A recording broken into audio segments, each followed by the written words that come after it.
On commence avec une news, bon, hein, un décès qu'on a appris, c'était aujourd'hui.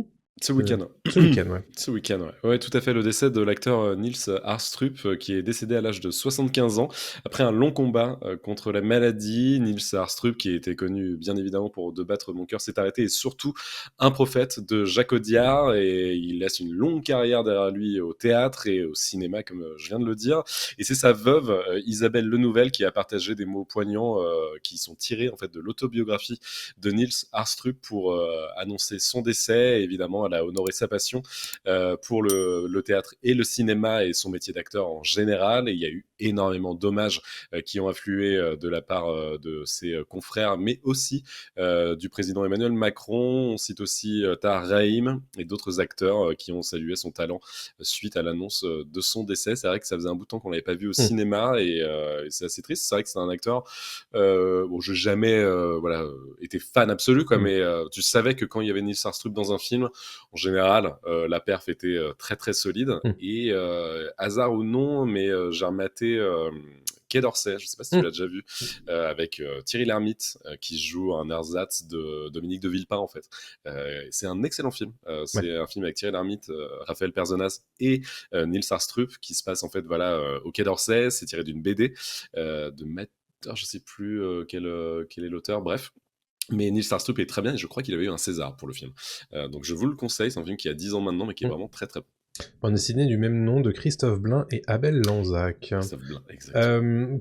Évidemment, ce décès a permis de rouvrir un petit peu certains dossiers concernant l'acteur, qui avait été accusé d'un certain nombre de violences par certaines de ses compagnes de jeu, notamment Isabelle Adjani.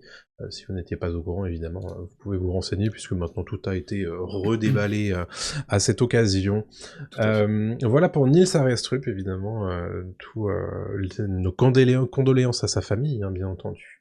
Deux salles, deux ambiances, je suis désolé, il n'y a pas de manière de sortir d'un sujet pour arriver vers un autre de cette manière-là, mais je voulais vous parler de la saga Fast and Furious. Je suis désolé, voilà, le hasard du conducteur, c'est voilà, l'info, c'est comme ça, place à l'info, bien entendu. Dwayne Johnson a sans doute été assez content des mots qu'a partagé Vin Diesel récemment lors du week-end de Thanksgiving aux États-Unis, puisque comme vous le savez, les États-Unis se sont arrêtés quasiment pour fêter Thanksgiving, et c'était l'occasion pour Vin Diesel de fêter un petit peu la famille de Fast and Furious pour tout simplement donner quelques nouvelles au sujet de la saga qui est censée se conclure avec Fast and Furious 10 partie 2. Vous savez que le Fast and Furious 10 qui est sorti en 2023 est en réalité une première partie d'un diptyque. Le problème, c'est qu'on ne sait pas du tout où il en est, cette deuxième partie. On n'a pas de news d'une date de tournage. Louis Leterrier disait que ça devait se tourner en 2025 pour une sortie en 2026. Et Tyrese Gibson, lui, il dit qu'il a toujours pas lu de script. Enfin, en tout cas, il disait ça en août dernier.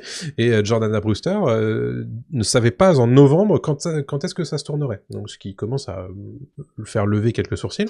Vin Diesel, du coup, qui prend la parole au moment de Thanksgiving aux alentours, enfin sur Instagram, et on se dit bon bah ça y est, il va nous donner des renseignements. Bah pas vraiment, vous allez voir.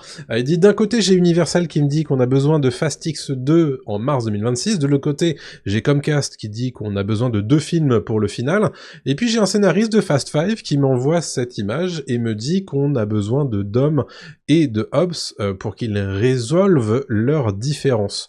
Je veux juste revenir aux vraies courses de voitures avec des cascades sans effets spéciaux et une réunion de cette belle fraternité. Joyeux Thanksgiving. Alors, pas mal d'informations quelque part, c'est que, bon, a priori, ils savent pas trop où partir hein, avec ce final de la saga Fast and Furious, puisque, bah, il y en a qui veulent que ça sorte absolument en mars 2026, d'autres qui veulent absolument qu'il y ait 2 films supplémentaires, et un scénariste qui dit « Ah, il faut absolument qu'on refasse quelque chose avec Dwayne Johnson », et donc Vin Diesel. Pourquoi Dwayne Johnson, c'est important? Parce qu'en fait, cette saga, elle a fait aussi naître un conflit d'acteur à acteur entre Dwayne Johnson et Vin Diesel, à tel point que ça s'est tellement mal passé dans un des films, je sais plus lequel, c'est le 8 ou le 7, je sais dans plus. le 8, je pense, ouais.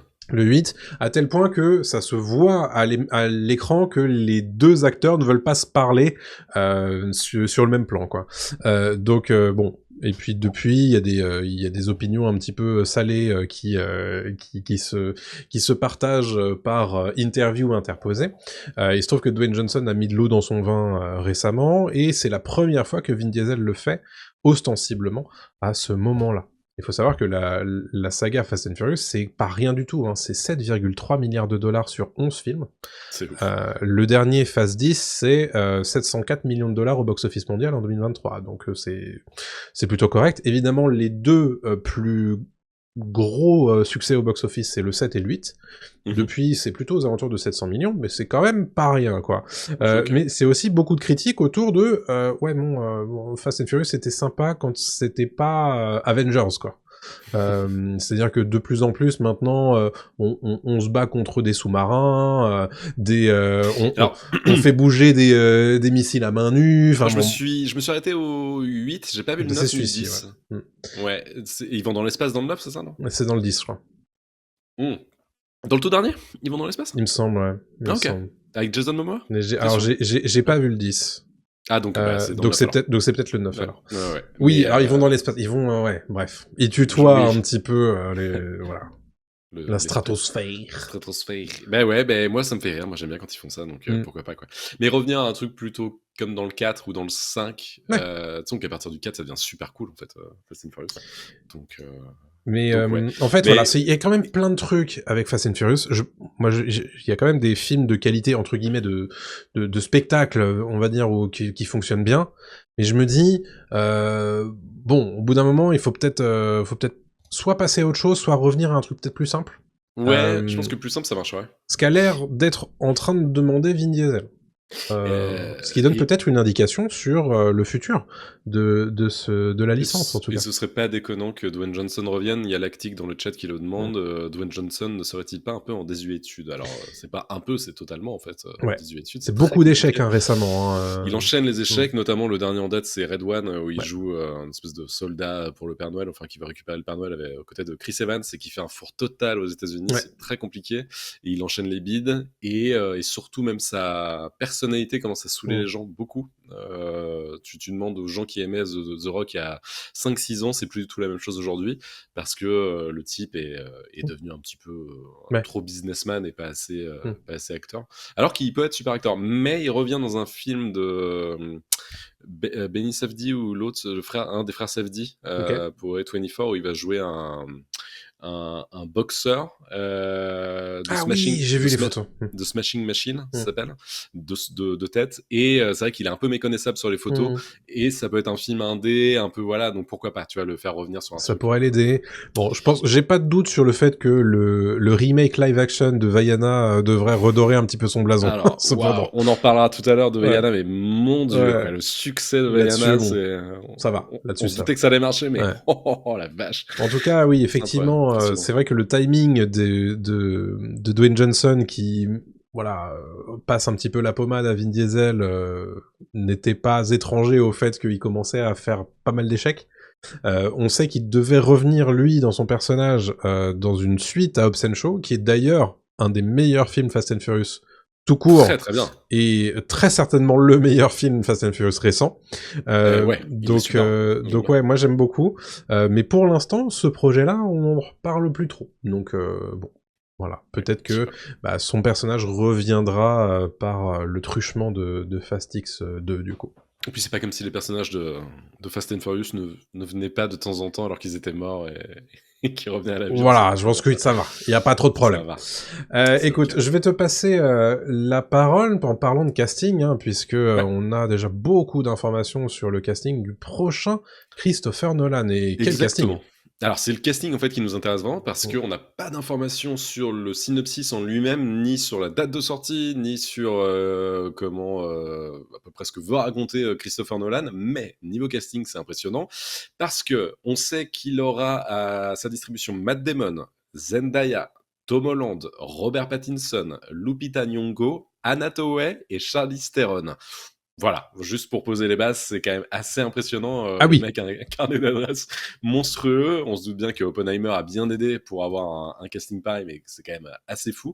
Et si, voilà, les détails de l'intrigue restent secrets, on sait que le projet est une nouvelle collaboration entre Christopher Nolan et Universal après le succès d'Oppenheimer. Rappelons que Christopher Nolan, à la base, est vraiment un mec de la Warner. Hein. C'est vraiment un Warner Bros. Guy, quoi, avec The Batman. Enfin, The Batman, bah non, avec The Dark Knight plutôt, avec plein de films, Inception, etc. Mais depuis l'échec de Tenet, parce qu'il a Oui. vraiment pas été soutenu par la Warner avec Tenet, ça a été très compliqué. Non, ça s'est Il pas s'est très bien barré. passé, ouais. Et donc, il a décidé d'aller chez Universal. Universal a vraiment chopé le gros morceau avec Nolan, puisque Oppenheimer a été un succès impressionnant. Et puis là, avec son nouveau film, dont on n'a pas le titre, on se doute qu'il sortira en 2026, donc dans pas si longtemps que ça, hein, dans 2 ans, mais c'est pas encore sûr, et la date officielle n'est pas En tout cas, a officialisée. priori, le studio Universal aurait mis la date du 17 juillet 2026, mais bon, tout ça est très fluctuant, bouger, quoi. étant donné Ouais. que c'est toujours pas ça a toujours pas commencé à se tourner, bien entendu. Non. Et les 2 premiers noms qui étaient sortis pour le casting, c'était Tom Holland et Matt Damon. Est-ce que ce seront les 2 têtes d'affiche? Est-ce que ce sera un film de duo avec les autres acteurs que j'ai cités, voilà, un petit peu, qui graviteront? Pourquoi pas?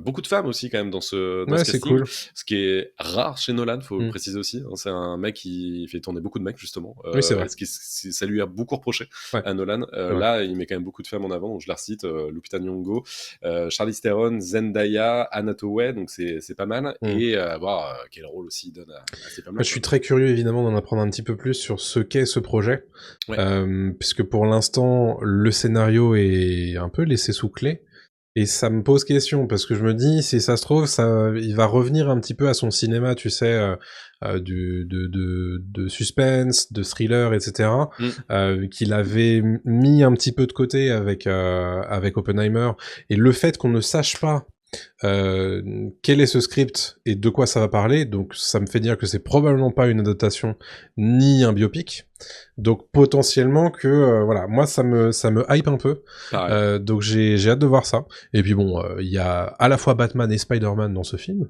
donc quelque part, est-ce que ce serait pas le crossover de l'année 2026? Je pense, évidemment. Il se murmurait aussi, mais est-ce que c'est des vraies choses? Je suis pas sûr du tout, ça va prendre avec des grosses pincettes, que ce serait peut-être un film qui tournera autour de vampires, mais rien n'est sûr, quoi. Oui, alors je crois que ça avait été... démenti, ce truc-là, quoi. Oui, je crois que ça avait été démenti, ouais. Mais pourquoi pas? On sait que des fois que les rumeurs ne partent pas de nulle part non plus. Donc, tout à fait. Pourquoi pas? Exactement, donc on vous en reparlera bien entendu. Fou, quand même. Ouais, franchement, j'ai hâte de voir ça.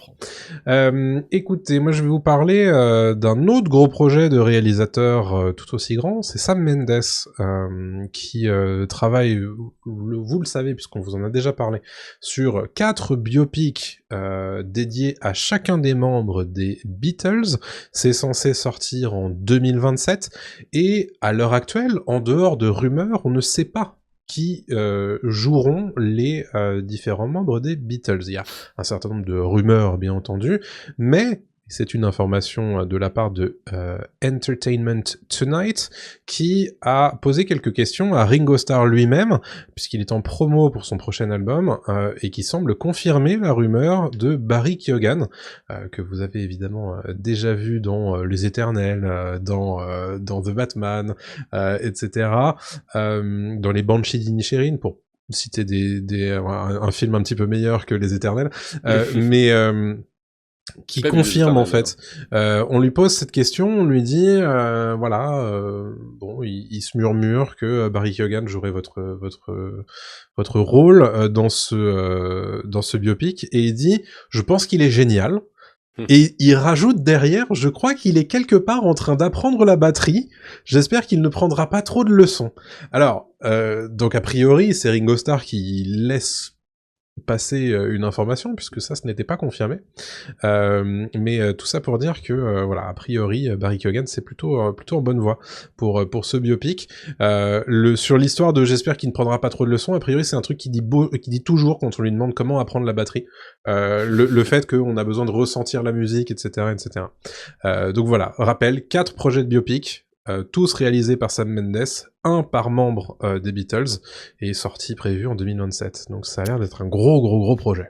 Carrément, et puis il a un peu la même, enfin il a pas la même tête, mais il a une tête spéciale, Barry Keoghan, Oui. comme celle de Ringo Starr, donc Ouais. ça marche bien. Et pour Paul McCartney, c'était Paul Mescal, hein, dans mes souvenirs, qui devait incarner, enfin qui était potentiellement l'incarnation de Paul McCartney dans ce biopic, mais on n'a pas encore l'info, donc on verra. Exactement. Donc voilà pour les Beatles. Mais c'est vrai que bah mine de rien, ça peut.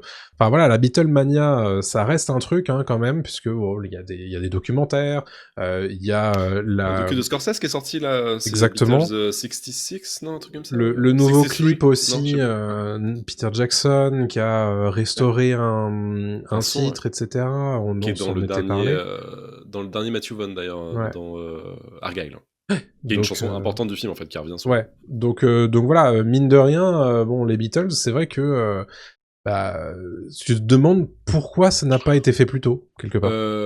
Ouais, parce qu'ils étaient encore en vie pas mal tous. Hein. Mm. Même George Harrison, il est décédé dans les années 2000, donc Ouais. ouais.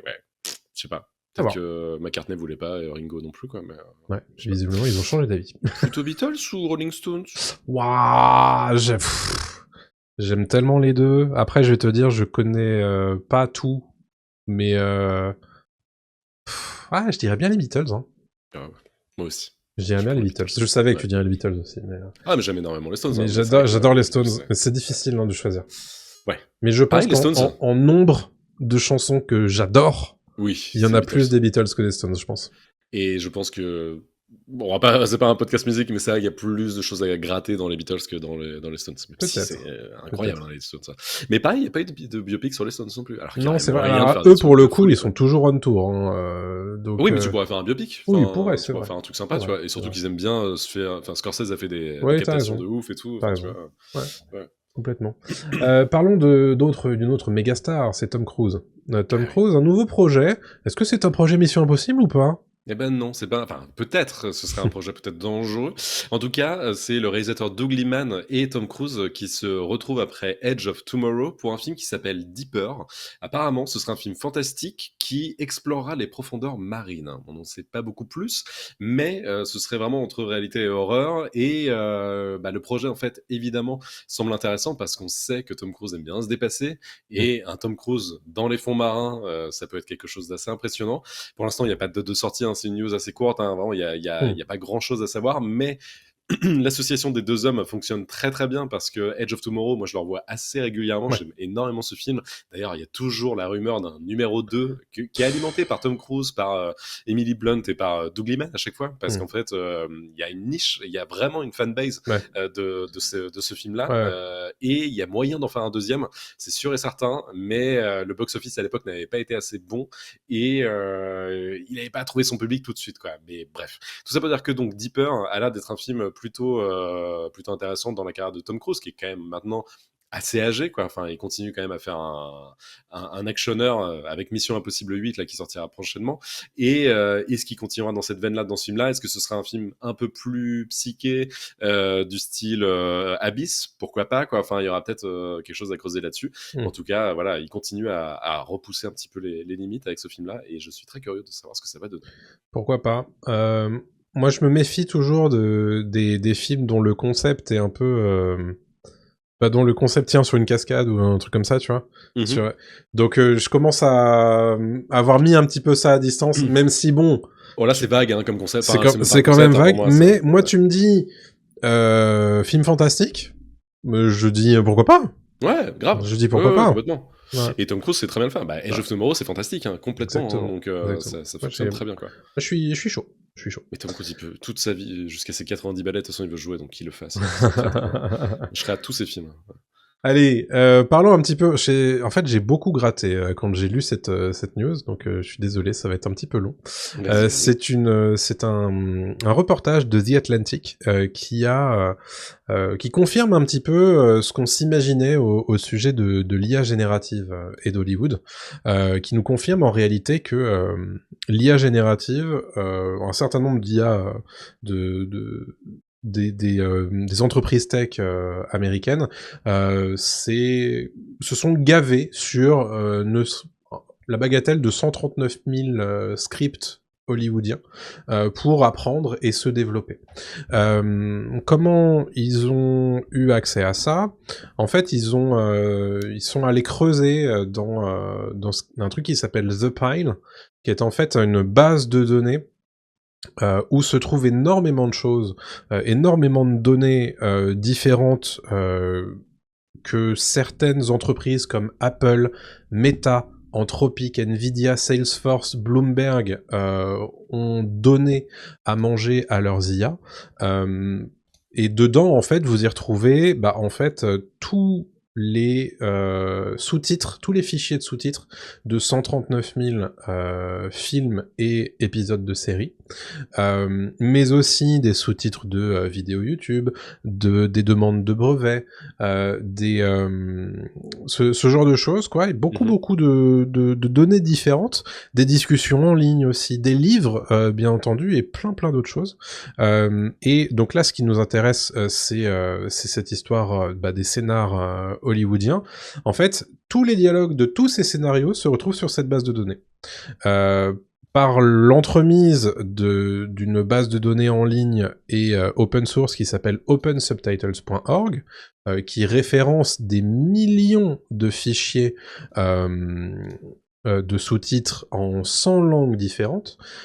Et en fait, qu'est-ce qu'on peut trouver dans cette base de données? Et tout ce qui est écrit dans les films nommés en tant que meilleurs films de 1950 à 2016, au moins 616 épisodes des Simpsons, 170 épisodes de Seinfeld, 45 épisodes de Twin Peaks, tous les épisodes de The Wire, des Sopranos et de Breaking Bad. Mais alors, d'où est-ce qu'elles viennent ces données? Comme je vous le disais, d'opensubtitles.org. Et cette base de données, du coup, elle vient un petit peu de The Pile, qui est vraiment la base de données qui voyage le plus depuis 2020 dans toutes les sociétés qui s'intéressent à l'IA générative. Pourquoi c'est important d'en parler? Parce que ça fait quelques années que l'IA générative fait partie de nos vies et que la plupart du temps, on ne sait pas du tout quelles sont les sources de ces IA génératives et comment elles sont entraînées. Si bien qu'un artiste, à l'heure actuelle, il a aucun moyen de savoir si son œuvre a servi à entraîner une IA ou pas. Le fait d'avoir cette information-là, c'est évidemment extrêmement important, puisque le fait de savoir si oui ou non tu t'es fait plagier par une IA, c'est quelque chose de très important pour un artiste, particulièrement un scénariste. Certains de ces artistes, notamment Vince Gilligan, pour ne citer que lui, créateur de Breaking Bad, de Better Call Saul notamment, sont d'ailleurs en procès contre des entreprises de tech américaines. Alors, selon lui, je vais le citer, l'IA générative est tout bonnement une forme de plagiat extraordinairement complexe et nécessitant énormément d'énergie. Mais pour le moment, les entreprises de tech, elles disent, je suis désolé, mais en fait, ça fait partie de l'usage loyal d'une œuvre, le fameux fair use en anglais. Et on attend toujours, à l'heure actuelle, qu'une cour donne un jugement clair sur le sujet. Donc pour l'instant, il n'y a pas de... c'est flou, quoi. C'est flou, c'est la zone grise, comme toujours, et voilà, ce genre de reportage et d'enquête peut faire bouger les choses dans un sens comme dans un autre, d'ailleurs. Hein. Mais voilà, c'était important, je pense, de revenir là-dessus. C'est que le début. Hein. Ouais, clairement. C'est sûr et certain que ça va s'accélérer, ce genre de truc. C'est flippant. Ouais. C'est complètement flippant, et ça va lisser énormément de choses, je pense. Et...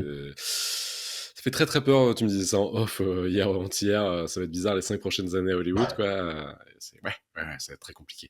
Je sais pas trop, parce qu'il y a une demande du public de nouveautés, de choses comme ça, et en même temps, l'IA s'entraîne sur des choses aussi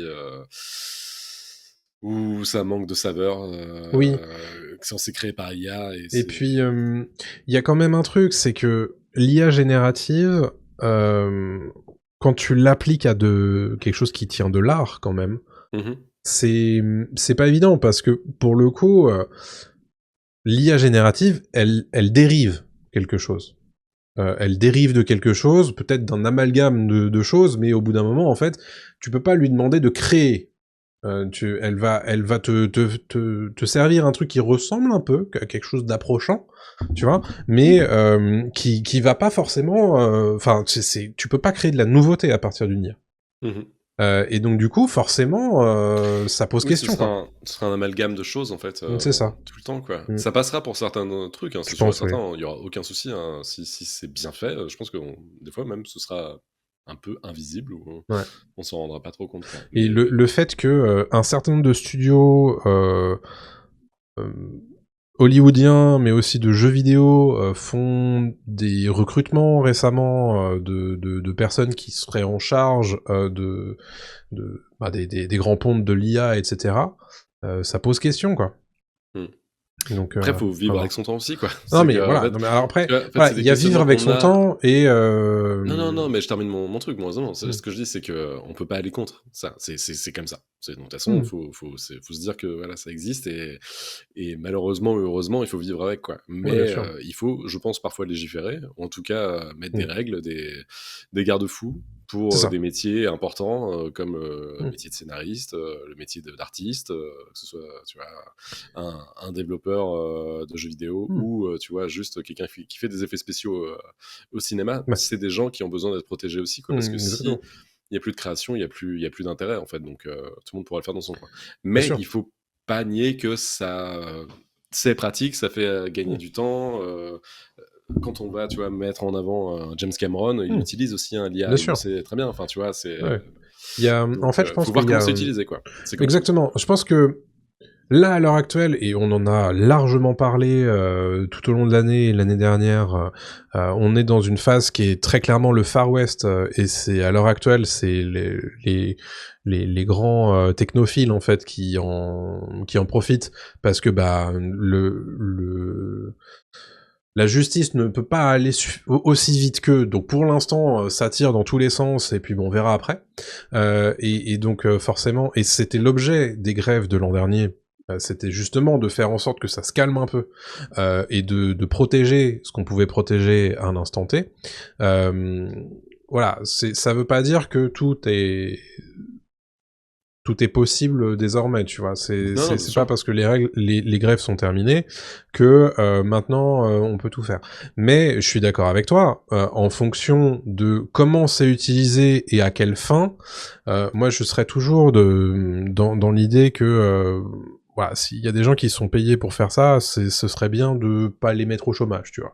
Voilà. Après, il y a peut-être des façons de rendre leur tâche peut-être un peu moins répétitive, mais de leur laisser entre guillemets la le côté un peu artistique et quelque part tu te sers de l'IA pour aller plus vite dans certaines de tes tâches si c'est possible, pourquoi pas. Après, si c'est pour dire, ouais, moi en fait c'est plus simple de remplacer une writing room par ChatGPT ou Gemini ou je ne sais quoi, bon bah c'est ça très Non. clairement c'est non, tu vois. Mais voilà, faut voir comment c'est fait. Si c'est fait intelligemment, pourquoi pas. Si les gens sont d'accord, pourquoi pas. Mais voilà, ayons notre esprit critique sur ce genre de situation, quoi. Mais tout va très très vite, hein. Là, tu Ah parlais ouais. de Gemini et tout, ChatGPT, mais regarde maintenant, apparemment, ChatGPT ou Gemini, je sais plus lequel, je crois que c'est ChatGPT, concurrence Google en moteur de recherche, en fait, Ah ouais, non mais bien sûr. pour, tu vois, le quotidien et des gens qui veulent répondre, enfin, trouver des réponses à leurs questions, ils Oui, j'ai lu utilisent ça, ouais. ChatGPT, quoi. Mm. Ça y est, ça rentre dans le quotidien. Il y a déjà des Ouais. pubs avec des influenceurs sur Gemini, tu vois. McFly et Carlito et d'autres, je sais plus qui, Ouais, mais c'est tu vois. Google, donc YouTube, donc machin, ouais, Ouais, peut-être. je Mais comprends, je tu vois, comprends. c'est maintenant, ça devient, en fait, ça rentre dans les mœurs, parce que c'est utiliser l'IA pour poser vos questions et donc, Mm. en fait, générer, tu vois. Très clairement, très clairement. Ça va très très vite, quoi. Il y a un an, on se disait, ok, Ouais. mais maintenant, c'est bon, quoi. Et moi, là où ça me fait toujours bizarre, c'est que en l'occurrence, ChatGPT qui remplace un peu Google, ça m'inquiète un peu parce que, Hmm. enfin, sur ChatGPT, c'est souvent, c'est tout soit l'un, tout soit l'autre. Dans le Mhm. sens où, bah en fait, quand tu veux quelque chose de précis, parfois, t'es là en mode, t'es sûr de ce que tu racontes? Ouais, C'est ouais. genre, son objectif, c'est de donner une réponse. Mais peu importe si elle est vraie ou si elle est fausse, il faut absolument qu'il te donne une réponse. Et en fait, parfois quand tu le questionnes, il te dit oui, non, Ah mais mais non, t'as t'inquiète. Hein. raison. Ouais, tu vois, c'est donc bon. En fait, je pense qu'il c'est faut que ça voilà. s'affine. Je pense que ça va s'affiner dans les prochaines années. Bien sûr. J'espère même prochains mois, où il y aura des trucs en mode attendez, ceci, il y a 80% de chances que ce soit Ouais, ce pas serait machin. chouette. Ouais. J'espère, je pense qu'ils le feront, parce que s'ils veulent tenir la route, ça va le faire. Après, ça ferait sauter aussi l'hégémonie de Google. Normalement, c'est pas si mal non plus que Google ait de la concurrence, c'est Bah, con, de mais toute façon, c'est vrai ça que ferait du bon, bien, je pense aussi, quoi. les, Donc, les, les monopoles, bon, ouais, hein, c'est jamais très positif. c'est Mais bon, chiant, quoi. si c'est pour remplacer un monopole par un autre monopole, bon. Je pense pas. Je pense que Google, tu peux pas le faire tomber comme ça. Donc, ouais, bref. Mais en tout cas, ça va être passionnant à suivre. Hein, mais ouais, voilà. Ouais, clairement. Voilà pour l'IA. Et on va parler d'un autre gros studio qui a fait un move étonnant la semaine dernière. Tout à fait. C'est Warner. Alors Warner, vous savez qu'en ce moment, ils sont en train de travailler évidemment sur la série qui, selon eux, va mettre tout le monde d'accord pour les 10 prochaines années, c'est la série Harry Potter. Bon, c'est toujours un peu compliqué de parler d'Harry Potter sans parler de son autrice, J.K. Rowling, et donc ils ont pris la parole à son sujet. J.K. Rowling, tout le monde la connaît évidemment, donc l'autrice de Harry Potter, mais Warner Bros. Soutient J.K. Rowling et affirme même tout son droit à l'autrice d'exprimer ses opinions personnelles. Donc, à savoir quand même que J.K. Rowling est au cœur de plein de controverses, puisque notamment sur le droit des femmes et des personnes trans, sur Twitter notamment, parce qu'elle n'arrête pas de faire des sorties clairement transphobes, on va pas se mentir. Et donc, forcément, il y a une partie de la fanbase d'Harry Potter qui a délaissé vraiment Harry Potter et s'est barré suite aux propos de J.K. Rowling, donc ce qui est quand même un gros caillou dans la chaussure de Warner Bros, qui produit donc tous les films Harry Potter, qui a produit tous les films Harry Potter, les Animaux Fantastiques, et comme tu l'as dit, la prochaine série Harry Potter qui... tu penses que Warner se dit que ça va être génial? Je pense que oui, ça va être incroyable quand même, parce que c'est une série Harry Potter qui tiendra sur 10 ans, donc ça va être un phénomène, et c'est sûr que ce sera un carton plein. Mais au-delà de ça, ils n'étaient pas obligés de prendre position en disant que J.K. Rowling avait tout le droit d'exprimer son opinion personnelle. Elle a le droit. Par contre, je dis pas le contraire, elle a le droit de dire ce qu'elle veut. Par contre, sur un sujet aussi touchy, en mode ne pas du tout nuancer ses propos de la part d'un gros studio américain comme ça, je trouve que c'est un peu fort quand même, quoi, surtout vu les propos, quoi. Ce qui confirme quand quelque part ils ont aucun problème avec ça, quoi. Bah non, donc ils en ont aucun, et donc c'est un soutien en fait de la part de Warner Bros qui divise les fans, bien évidemment, et même les anciens acteurs de la saga Harry Potter qui eux, certains désapprouvent publiquement les positions tenues par J.K. Rowling depuis quelques années, depuis 4-5 ans maintenant, notamment sur Twitter. En fait, elle s'est fait plein d'ennemis à cause de ça, quoi. Et donc c'est étonnant que Warner fasse cette petite déclaration en mode non mais cool les gars, elle a le droit de dire que... Est-ce que c'est vraiment étonnant? De la part d'un gros studio qui fait du damage control tout le temps et qui sait de quoi il en retourne en fait à chaque fois quand tu te mets les fans à dos, oui je pense. Mais derrière ils savent très bien que les sorties transphobes et les sorties de J.K. Rowling n'ont jamais empêché le jeu, par exemple Hogwarts Legacy, voilà, de cartonner, de faire un carton plein. Ça n'empêchera pas du tout la série de faire un carton plein, parce qu'en fait nous on dit ça comme ça, mais J.K. Rowling, les gens associent évidemment Harry Potter enfin J.K. Rowling à Harry Potter, mais Harry Potter est bien plus fort que son autrice en fait. Donc en fait, même sans ça, je pense que tu pourrais même ça pourrait même être une horrible, ça l'est sûrement, une horrible personne qui n'arrête pas, tu vois, de faire des déclarations comme ça. Je pense qu'Harry Potter continuera à cartonner, parce que elle a réussi à créer une œuvre qui est folle en fait, quoi, et qui dépasse tout, quoi.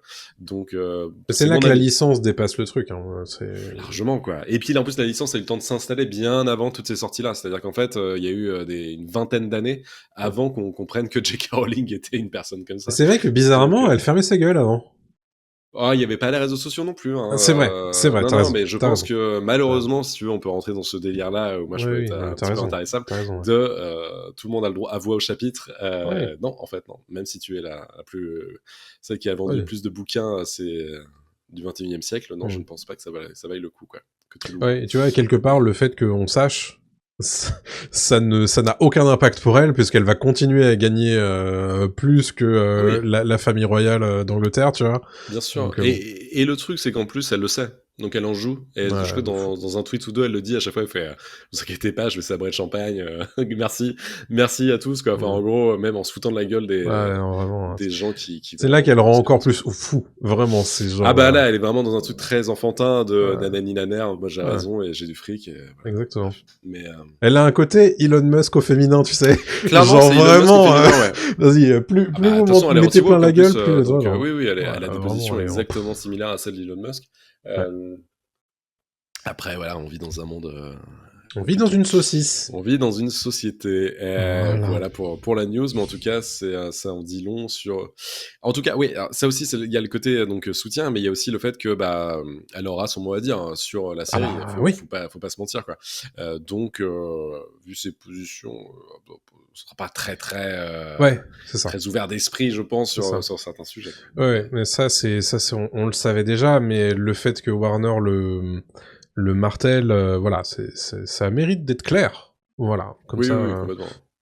Les gens qui veulent boycotteront. Et justement, dans le chat, c'est intéressant, on voit qu'il y a des gens qui disent « je suis un Potterhead », etc. Et qu'est-ce que vous en pensez de ça? Est-ce que les sorties transphobes, hein, clairement, de J.K. Rowling vous touchent? Enfin, est-ce que ça vous fait sortir justement de l'univers Harry Potter? Vous dites « tiens, c'est quand même dégueulasse que celle qui a écrit un super bouquin, et je suis fan de l'univers qu'elle a créé », est-ce que ça me détourne de son univers ou au contraire, je fais abstraction, malheureusement, quoi. Je suis un peu obligé parce que derrière, l'univers est bien plus fort que ses pensées à elle. Quoi. L'homme de l'artiste. Ouais, tu vois, moi personnellement, j'ai beaucoup de mal maintenant. Avec Harry Potter? Ouais. Ouais, mais si on te met un film devant les yeux, imagine, non, mais en fait, tu vois, genre... évidemment, les DVD, je les ai. Bon, voilà. Mais quand il s'agit de racheter des trucs où je sais que je vais lui donner la thune, j'ai plus de mal.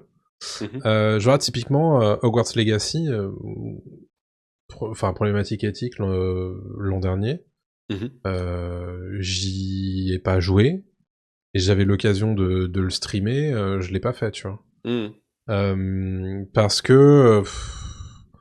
en fait, ça me fait chier parce que à la fois le jeu ça m'intéressait et machin, mais le fait de j'ai du mal à me dire en fait quelque part mon petit truc peut potentiellement aider cette personne, et ça m'agace un peu, quoi. Oui, parce que là, c'est un achat supplémentaire, donc tu rajoutes du fric que tu vas potentiellement lui donner, etc. Mais par contre, si t'as déjà les bouquins, moi je parle plus voilà, d'un mais côté, par contre, tu vois, moi pour le coup,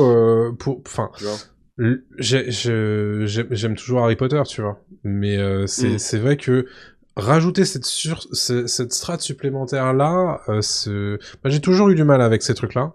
Genre, tu vois, moi, j'adore Michael Jackson, je sais que c'était pas forcément le mec le plus génial du monde, tu vois.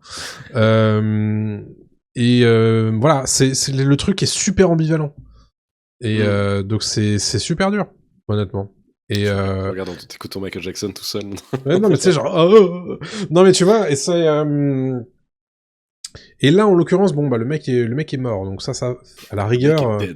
Non, mais tu vois, parce que là, le pire, c'est que la meuf, elle est vivante, elle sait qu'elle fait chier le monde, et elle continue à le faire, tu vois, il y a encore plus tu vois, genre... Et je sais pas, moi, ça me pose problème, quoi. Ouais, je comprends. Je demande pas une réponse, voilà, moi j'ai pas du tout de... Non, mais moi c'est ma réponse personnelle, tu vois. Bien sûr, carrément, c'est intéressant. J'aimerais pas que, tu vois, des personnes trans me disent, en fait, tu nous soutiens pas, tu vois. Oui, carrément. Puis c'est devenu un jeu pour elle après. C'est devenu un. Ah ouais, non, mais c'est là que c'est délirant. En fait, oui, voilà, c'est autre chose. Tu peux faire une sortie comme ça, à la limite, t'as le droit de penser ce que tu veux dans la vie, si tu veux, quoi. Voilà, tu fais une fois, là tu fais depuis des années. En fait, ça devient une campagne anti. Ah oui, très clairement.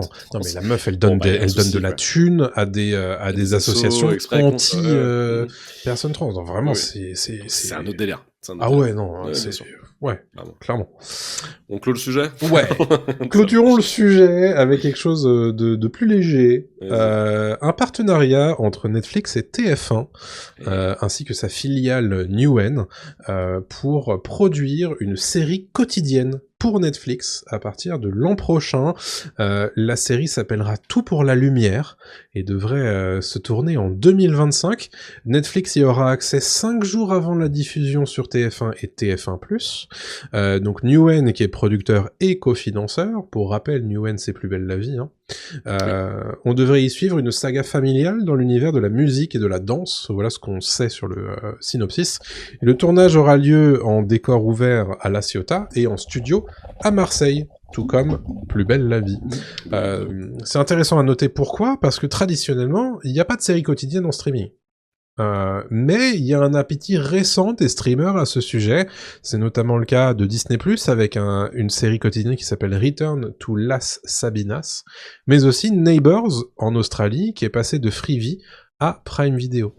Donc à voir si c'est une tendance qui va se confirmer. Mais tout ça pour dire que Netflix s'intéresse également à ça, et le fait que ça signe avec TF1 et les producteurs de la série quotidienne la plus connue en France, c'est un gros deal. Hein. C'est un gros deal. Hein. C'est un gros deal. Moi, ce qui me fait marrer dans tout ça, c'est qu'en fait, la télé restera toujours la télé. Ah, c'est dingue. Juste qu'elle change. On a toujours dit, quoi. Non, c'est ouf.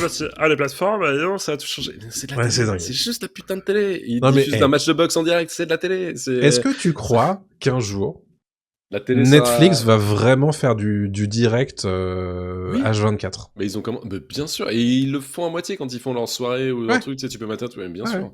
Mais évidemment qu'ils le font, c'est sûr et certain. Il y aura des chaînes thématiques et tout, c'est sûr. C'est ouf. Mais bien sûr, mais c'est juste normal, parce qu'on n'a pas fait mieux et on fera jamais mieux que la télé là-dessus. Enfin, c'est tellement installé et tu peux pas faire mieux, quoi. Et même la jeune génération, on te demande, tu vois, donc c'est sûr et certain. Mais en tout cas, gros deal, et c'est intéressant de voir ce que ça va donner. Deal, je pense qu'on regardera pas nous deux, quoi. Mais... Donc là, on voit très clairement que la cible, évidemment, c'est a priori pas nous. C'est la ménagère de moins de 50 ans. Probablement que la cible c'est la ménagère, hein, bien sûr, et pourquoi pas après tout, hein, parce que mine de rien, tu dis, parce que ces gens-là vont probablement découvrir ça sur TF1. Et se dire, attends, mais je peux voir les 5 épisodes les 5 prochains épisodes sur Netflix dès maintenant, là? Oh bah let's go, hein. Ce qui est déjà le cas pour Plus belle la vie, où ils diffusent en avance sur le site, je crois, non? Toi-même, tu sais. Donc, oui. Non, mais tu vois, genre, c'est... Et alors, moi, ça me pose question, cependant, c'est que c'est quand même Newen qui est derrière. Est-ce que ça veut dire quelque chose pour Plus belle la vie? Tu vois? Est-ce qu'ils ont les reins suffisamment solides pour produire 2 énormes paquebots que sont Plus belle la vie, et donc probablement cette nouvelle série quotidienne en même temps, au même endroit? C'est une question qu'on peut se poser. Attends, mais c'est fini Plus belle la vie? Alors Plus belle la vie, c'est fini depuis 2022, mais ils ont ressuscité le truc sur TF1 qui s'appelle Plus belle la vie, encore plus belle. C'est vrai? Je te promets. Ça, je sais pas, j'ai complètement zappé ce truc-là, mais pour moi, j'étais resté sur la grande fin de Plus belle la vie. Ah oui, non, mais c'est... Ouais. Ah merde, ok. C'est réel. D'accord. Bon, oui, j'imagine qu'il y avait des spots de pub à vendre. Non, mais clairement, oui, je pense qu'ils ont l'air insolites, oui. Surtout s'ils sont appuyés par Netflix, oui, ça devrait aller, quoi. Ça devrait le faire. Et tout ça pour dire que c'est un gros deal quand même pour Netflix et pour la France aussi, mine de rien. C'est un big deal qui revient très prochainement. Oh là là, voilà, attention, je suis malin. Bip bip. Il est malin. Mon vieux Bill. Alors plutôt big deal. Ah oui. Ou apprendre ou à laisser. Big deal, laisse tomber, big deal, mais 100% big deal. Apprendre ou à laisser, c'est un jeu de teubé. Mais plutôt big deal ou la roue de la fortune? Big deal toujours. Big deal. Tu me dirais pyramide? J'hésiterais sur certains trucs. Et le juste prix? Big deal. Bon, parce que le big deal, c'était un show. Je ne peux rien faire. Big deal, c'est un show, t'avais ce qu'il fallait. Excuse-moi, mais apprendre ou à laisser, c'est... j'ouvre la boîte de Loir-et-Cher. Ah bah non, il y avait 5 €. Il n'y a pas de jeu, ce n'est pas un jeu. Ce n'est pas un jeu, non, quoi. Alors attends. Quoi? Le big deal ou qui est qui? Ah, c'était bien qui est qui aussi. Mais le big deal... Qui est qui? Non, mais le big deal, c'est pas pour rien que c'était avec Marie-Ange Nardi et Pépita. Oh, ça y est, on est off track, là. Ça y est, Non, pyramide dans ce cas-là. J'ai hijack cet épisode. Bref, le big deal qui revient très prochainement avec Vincent Lagaffe et un deal qui est refait en mode 2024 qui est dégueulasse. Qui est pas bon. Ça, c'est une problématique. Ça, c'est une vraie problématique. 98, 99 était bien, quoi. Voilà. Très clairement. Et j'ai quelques petits trucs à vous dire également, puisque il y a notamment 2 dates à retenir cette semaine. C'est la date de Skeleton Crew, la série Star Wars de fin d'année qui a été avancée au 2 décembre aux États-Unis.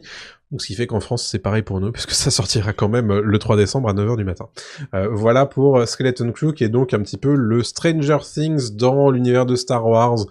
Bon, à voir ce que ça donnera, on vous en parlera peut-être d'ici 2 semaines. Et toujours côté Star Wars, on a eu la confirmation de l'arrivée en 2025 du volume 3 de Star Wars Vision. Vous savez, cette série d'anthologie d'animation dont chaque épisode est donné à produire par un studio d'animation différent. Et ben là, on a non seulement la confirmation que ce volume 3 arrivera sur Disney+ en 2025, mais en plus, on sait que ce batch a été confié en grande partie à des studios d'animation japonais, notamment certains qui avaient déjà participé au volume 1 et notamment certains qui avaient plutôt marqué dans le volume 1, notamment Trigger, Kinema Citrus et IG. Donc voilà, on attend ça. Moi j'attends ça avec impatience, j'avais bien aimé Star Wars Vision pour le coup. Tout n'était pas parfait. C'était pas mal. Non, tout n'était pas parfait, mais il y a des trucs un petit peu sympas. J'avais préféré le volume 2, personnellement, au volume 1, mais j'ai hâte de voir ça. Carrément. Voilà pour 2025 et pour les dates.